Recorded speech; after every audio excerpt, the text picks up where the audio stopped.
강원도의 응급환자 이송을 지원하는 조례가 도의회 상임위를 통과했다는 보도 전해드렸습니다.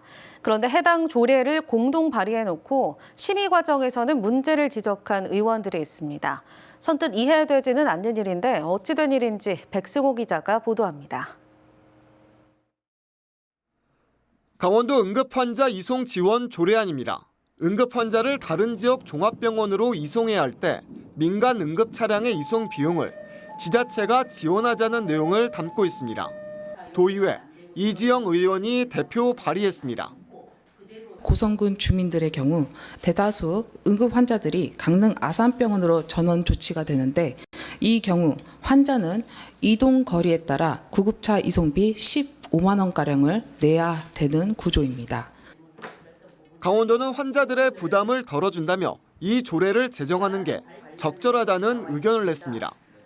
하지만 심의가 시작되자 조례에 허점이 많다는 지적이 이어졌습니다.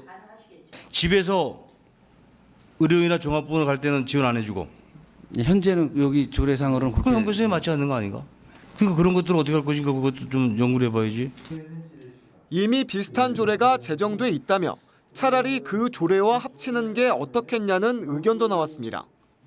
이거하고 같은 응급의료에 관련한 건데 이게 조례가 두 개를 만드는 게 이게 과연?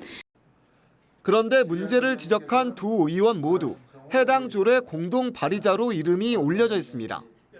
본인이 공동 발의한 조례가 허술하다고 스스로 지적한 셈입니다.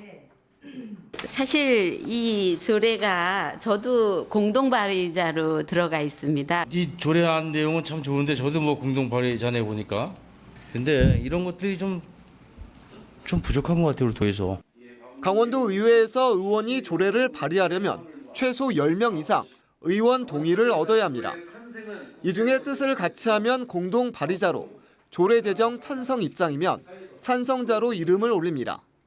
공동 발의자인데 문제를 지적한 게 이상하다는 취재진의 질문에 원미 의원은 심의하다 보면 미처 생각하지 못한 부분이 있을 수 있다며 부끄러울 수 있지만 폭넓은 논의를 위해서였다라고 밝혔습니다.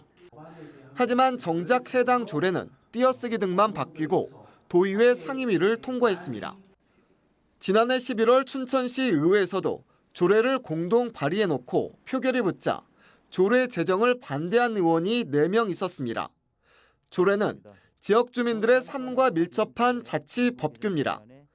특히나 강원도가 강원특별자치도가 됐는데 조례 발의 단계부터 의원들이 내용을 꼼꼼히 살피고 스스로 만든 조례에는 무한 책임지는 자세가 필요해 보입니다. MBC 뉴스 백소입니다.